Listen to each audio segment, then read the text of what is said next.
جناب ابوبکر صدیق رضی اللہ تعالی عنہ کا قد کاٹ، جسامت، شکل و صورت تاریخ نے ہمارے سامنے رکھی ہے، اور کچھ حدیثوں میں بھی آئی ہے۔ لمبا قد، بالکل دبلے پتلے، نحیف و نزار، اتنے دبلے پتلے، کمزور اور ضعیف تھے بظاہر جسمانی طور پہ کہ اللہ کے پیارے نبی سے انہوں نے مسئلہ پوچھا تھا کہ آپ نے فرمایا ہے جو چادر ٹخنوں سے نیچے ہوگی وہ جہنم میں لے جانے کا باعث بنے گی۔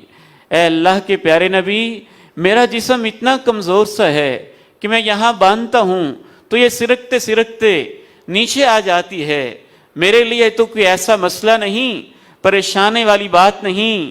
کہا ابو بکر تو ان میں سے نہیں ہے جو اس وعید کے اندر داخل ہوتے ہیں۔ اس سے بھی پتہ چلتا ہے دبلا پتلا جسم تھا، باریک ان کا ناک تھا، سفید ان کی رنگت تھی، اور اس میں کچھ زردی مائل کلر جو ہوتا ہے، ایسا کلر سفید اور کچھ زردی مائل، اس طرح کی ان کی رنگت، لمبے قد کے، دبلے پتلے، اور ناک خوبصورت سجتی ہوئی، پیشانی ابری ہوئی۔ اللہ کے پیارے نبی علیہ السلام کے دور جاہلیت میں بھی یہ ساتھی تھے، سفر و حضر کے، اٹھنا بیٹھنا، ملاقاتیں، ڈسکشن، باتیں، آنا جانا، اللہ کے پیغمبر کے ساتھی تھے۔ ان کو خصوصی طور پر اسلامی تاریخ میں ایک لقب عتیق کا دیا گیا۔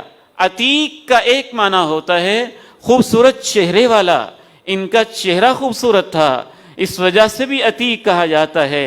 عتیق کا ایک معنی آزاد۔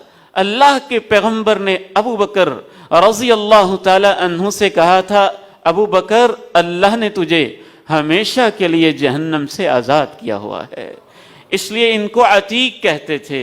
ایک ان کا لقب اواہن، بہت رونے والا، دل کے بڑے نرم تھے، نماز میں کھڑے ہوتے تھے، آنسو بہہ پڑتے تھے، ہچکی بند جاتی تھی، اس لیے ان کو اواہن بھی کہتے تھے۔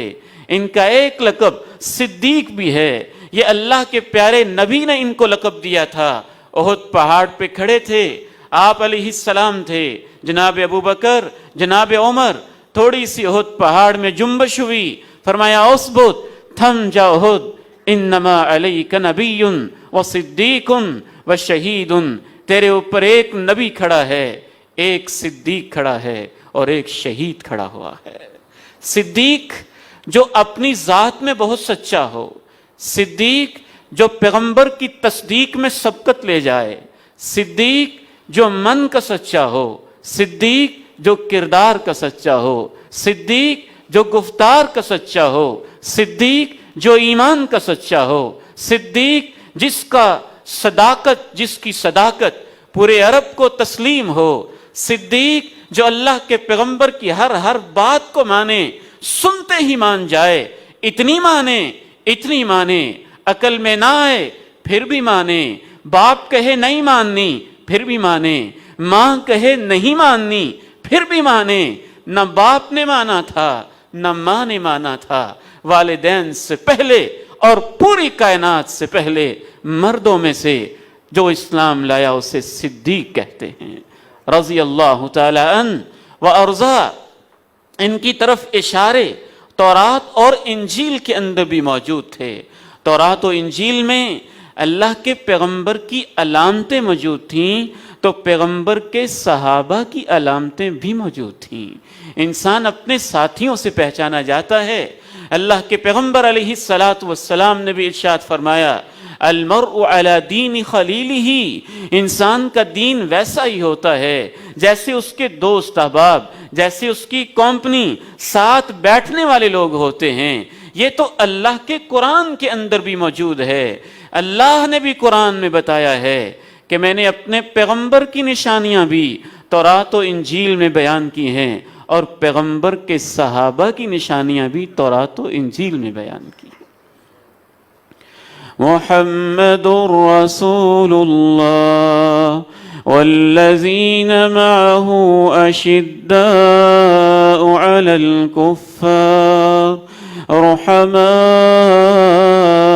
بينهم تراهم ركعا سجدا يبتغون فضلا من الله ورضوانا سيماهم في وجوههم من أثر السجود ذلك مثلهم في التوراة ومثلهم في الإنجيل كزرع أخرج شطأه فآزره فاستغلظ فاستوى على سوقه يعجب الزراع ليغيظ بهم الكفار. یہ ان کی مثال تورات میں بھی ہے، انجیل میں بھی ہے. محمد صلی اللہ علیہ وسلم اللہ کے رسول ہیں، اور جو لوگ ان کے ساتھ ہیں کافروں پہ سخت ہیں، آپس میں رحم دل ہیں. کافروں پہ سخت ہیں، آپس میں رحم دل ہیں. میں آپ لوگوں کو اور آپ کے توسط سے پاکستان کو، پاکستان کی ریاست کو، پاکستان کے اداروں کو، پاکستان کے عوام کو، پاکستان کی مسالک کو اللہ کا واسطہ دیتا ہوں، تاریخ کو سمجھنا ہے تو قرآن سے سمجھیں. تاریخ کو سمجھنا ہے تو قرآن سے سمجھیں. کتنا منفی ذہن کا وہ انسان ہے جو ہر وقت صحابہ کی لڑائیوں کے تذکرے کرتا رہتا ہے. اس نے یہ کر دیا تھا، اس نے وہ کر دیا تھا، اس نے ایسے کر دیا تھا، اس نے ایسے کر دیا تھا. اللہ کے بندو، تمہیں نماز آتی نہیں، روزے رکھتے نہیں، زکوٰۃ تم دیتے نہیں، تمہارے چہروں پہ سیاہی پھیلی ہوتی ہے، اور سنت رسول کبھی سجی نہیں، زندگی کے پرلے درجے کے تم جھوٹے، اور باتیں کرتے ہو اللہ کے نبی کے ساتھیوں پہ. انسان کو شرم آنی چاہیے کہ اللہ نے ان کی صفتیں کیا بیان کی ہیں، ہم کس موضوع کے اندر لگے ہوئے ہیں. ان موضوعات جو موضوعات امت کو تقسیم کرتے ہیں، ان موضوعات کے بیان کرنے پر ہی پابندی ہونی چاہیے. کسی کو جرت ہی نہ ہو کہ صحابہ کے اختلافات کو ڈسکس کرے. وہ انسان کیا انسان ہے جو برسر منبر آ کے اپنے ماں باپ کے اختلافات کو بیان کرتا ہے. ماں باپ آپس میں ان کا اختلاف ہو سکتا ہے، وہ ماں باپ ہیں، ان کا ایک لیول ہے، لیکن وہ بیٹا کتنا بدتمیز ہوگا جو اپنے ماں باپ کے معاملات میں نہ صرف یہ کہ مداخلت کرے بلکہ برسر عوام ان کو اچھالے. نہ صرف یہ کہ اچھالے، اس بنیاد پہ اپنے ماں باپ کے اوپر فتوے بھی لگائے. اس کے اندر تو انسانیت ہی نہیں ہے. محمد رسول اللہ والذین معه اشداء علی الکفار رحماء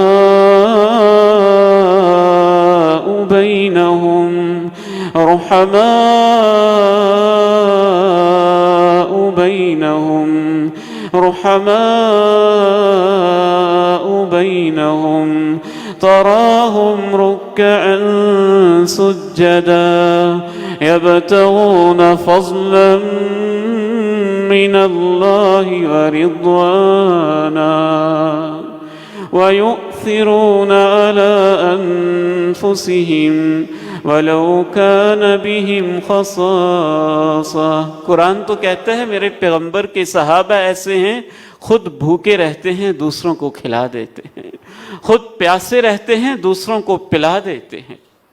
وہ تو میدان جنگ میں آخری دم مرتے ہوئے بھی کہتے ہیں پیاس تو بڑی ہے، جا رہا ہوں رب کے پاس، پہلے مجھے نہیں میرے بھائی کو پلا دو. قرآن تو صحابہ کے تذکرے ایسے کرتا ہے. تم غلط راہوں پہ چل پڑے ہو. دشمن اپنے پروپیگنڈا میں کامیاب ہو گیا ہے.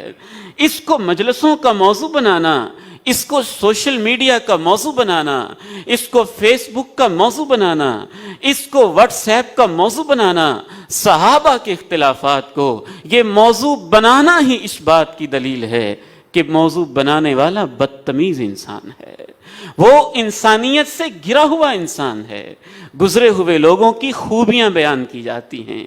انسان ہونے کے ناطے اگر تسامحات ہو بھی گئے ہیں تو ان کا تذکرہ قرآن مجید کا منہج نہیں ہے، اللہ کے پیغمبر کا طریقہ نہیں ہے، سلف صالحین کا انداز نہیں ہے، جناب صدیق رضی اللہ تعالی عنہ کا خصوصی طور پہ اور صحابہ کرام کا عمومی طور پہ اللہ نے تورات میں بھی تذکرہ کیا، انجیل میں بھی تذکرہ کیا۔ تورات و انجیل میں لاہور بائبل سوسائٹی کی چھپی ہوئی بائبل اٹھائیں، اس میں آج بھی یہ الفاظ لکھے ہوئے ہیں، وہ پیغمبر فاران کی چوٹیوں سے 10,000 قدوسیوں کے ساتھ آئے گا۔ فاران کی چوٹیوں سے 10,000 قدوسیوں کے ساتھ آئے گا۔ تورات و انجیل میں آج بھی یہ لفظ، یہ اللہ کی قدرت ہے کہ اور بہت کچھ انہوں نے بدل دیا، لیکن جو پیغمبر کی نشانیاں ہیں وہ بھی اللہ نے ان کے ہاتھوں سے محفوظ کر لیں، اور جو پیغمبر کے صحابہ کی نشانیاں ہیں وہ بھی اللہ نے محفوظ کروا دی۔